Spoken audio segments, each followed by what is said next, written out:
বিশিষ্ট সমাজকৰ্মী আমাৰ মাজত দিবাকৰ সত্যাদেৱ আছে আমাৰ বিশিষ্ট সমাজকৰ্মী স্বয়ং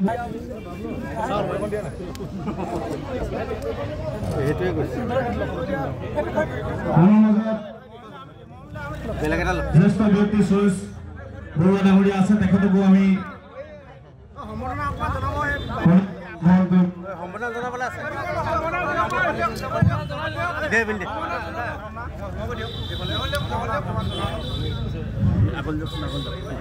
আমি কলেজৰ মাজতে সম্পন্ন পৰ্ববোৰ চলাই দিবলৈ বিচাৰিছোঁ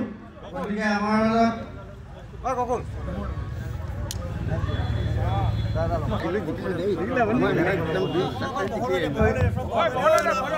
সকলোকে আমি বহল হৈ দিবৰ বাবে অনুৰোধ জনাইছোঁ যিহেতু আমাৰ সংবাদ মাধ্যমৰ কৰ্মীসকল আছে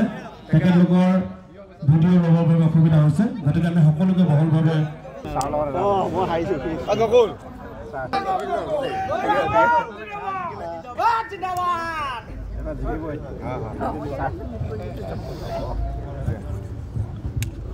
আমাৰ কলেজত চলিয়ে থাকিব আমাৰ লোকসভা সমষ্টি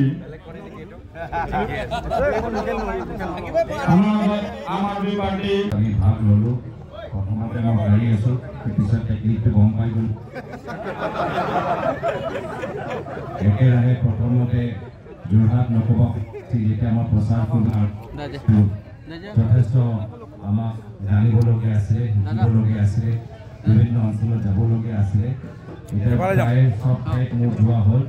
এতিয়া মই শিকি গ'লো যোৰহাট নকবা সমষ্টি নিৰ্বাচন আমি জিকিম এই কথাটো নিশ্চিত এই ক্ষেত্ৰত সকলৰ সহায় সকলৰ সহযোগৰ মই কামনা কৰিছোঁ আৰু যি উৎসাহে আমাৰ দলৰ কৰ্মীখিনি ওলাই আহিছে নৱপ্ৰজন্ম ওলাই আহিছে বয়োজ্যেষ্ঠসকলে ওলাই আহিছে এইটো এটা আনন্দৰ এটা কথা আৰু যিদৰে ৰাইজ স্বতঃস্ফূৰ্তভাৱে ওলাই আহিছে আশীৰ্বাদ কৰিছে মই ভাবোঁ এইখন গতিক মাত্ৰ এই নিৰ্বাচনলৈকে নহয় এই গতিক আমি অহা সময়লৈকে আমি ধৰি ৰাখিব পাৰিম ৰাইজে আমাৰ ওপৰত যথেষ্ট আস্থা প্ৰকাশ কৰিছে আৰু সেই আস্থা বিনিময়ত আমি কাম কৰি যাম যিদৰে মোৰ পিতৃ প্ৰাক্তন মুখ্যমন্ত্ৰী প্ৰয়াত তৰুণ গগৈয়ে ইমান বছৰ অসমৰ ৰাইজৰ মাজত থাকি সেৱা কৰি গ'ল সেই একে সেৱা ভাৱ লৈ আপোনালোকৰ মাজত আহিছোঁ আৰু আশা কৰোঁ যে ভৱিষ্যত আপোনালোকে অহা 19 তাৰিখে আমাক আশীৰ্বাদ কৰিব আমাক জয়যুক্ত কৰিব এইখিনিয়ে কথা ক'লোঁ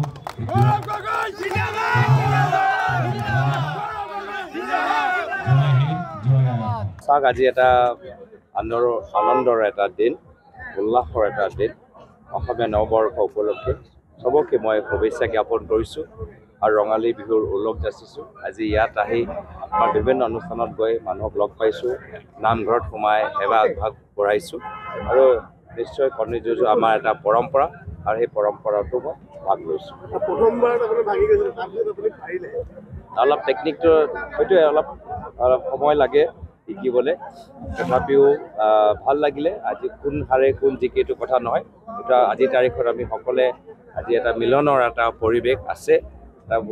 সুন্দৰ পৰিৱেশ আছে আৰু সেইকাৰণে আজি ভাল পাইছোঁ যে যোৱাকালি যোৰহাটত আছিলোঁ যোৰহাটৰ গধূলিও আপোনালোকে দেখা পাইছে যে আমি নিজৰ বাইক আৰু গাড়ী ৰেলীত যথেষ্ট আমাৰ মানুহ ওলাই আহিছে আমাক হাঁহি মুখেৰে আমাক স্বাগতম জনাইছে আৰু একে হাঁহি মুখেৰে আজি মাহমৰা অঞ্চলৰ ৰাইজে আমাক স্বাগতম জনাইছে মাহমৰাত এতিয়ালৈকে আপুনি অহা নাছিলে আজি আহি পিনে আপুনি কি পাইছে কেনেকুৱা ধৰণৰ মাহমৰাত পাইছে যিহেতু এজন কেবিনেট মন্ত্ৰী আছে মাহমৰাত মই আগতেও গৈছোঁ মাহমৰাত এইবাৰ মোৰ দ্বিতীয়বাৰ ভ্ৰমণ আৰু সকলোৱে জানে যে আজি ইয়াত আমাৰ যি চৰকাৰৰ যি প্ৰতিনিধিসকল আছে তেখেতৰ ওচৰত যিখিনি মানুহ আছে সেই ব্যৱহাৰ চাই মানুহ যথেষ্ট অসন্তুষ্টি প্ৰকাশ কৰিছে আৰু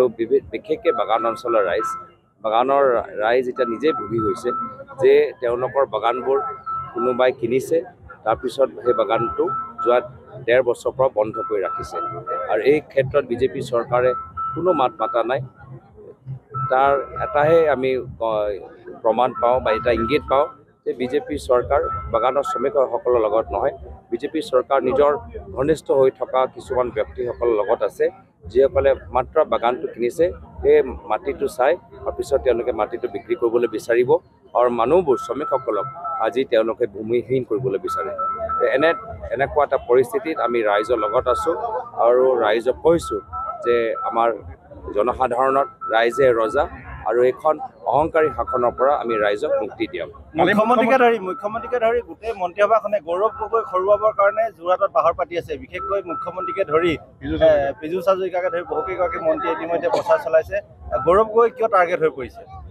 চাওক, যোৰহাটৰ ৰাইজ এতিয়া সাহসী হৈছে। যোৰহাটৰ ৰাইজ বহু দিনৰ পৰা তেওঁলোকে নিজৰ কথাবোৰ ক'ব পৰা নাছিলে। এই মহামাৰী অঞ্চলৰ ৰাইজ, বাগানৰ শ্ৰমিকসকলৰ ৰাইজ বৰ্তমান চৰকাৰৰ অত্যাচাৰৰ বিৰুদ্ধে মাত মাতিব পৰা নাছিল। এইখন চৰকাৰ ইমান দমনকাৰী, ইমান অহংকাৰী, ইমান অত্যাচাৰী যে মানুহবোৰ কথাবোৰ ক'বলৈ ভয় কৰিছিল। এতিয়া আমাৰ নিৰ্বাচনী প্ৰচাৰৰ জৰিয়তে মানুহবোৰ কথা ক'বলৈ সাহস পাইছে। সেইকাৰণে বিজেপিৰ চৰকাৰ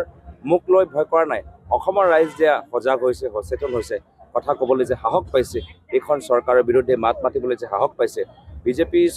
চৰকাৰে গোটেইবোৰ মন্ত্ৰীসকল যোৰহাটবাসী ৰাইজৰ পৰা এতিয়া ভয় খাবলৈ আৰম্ভ কৰিছে।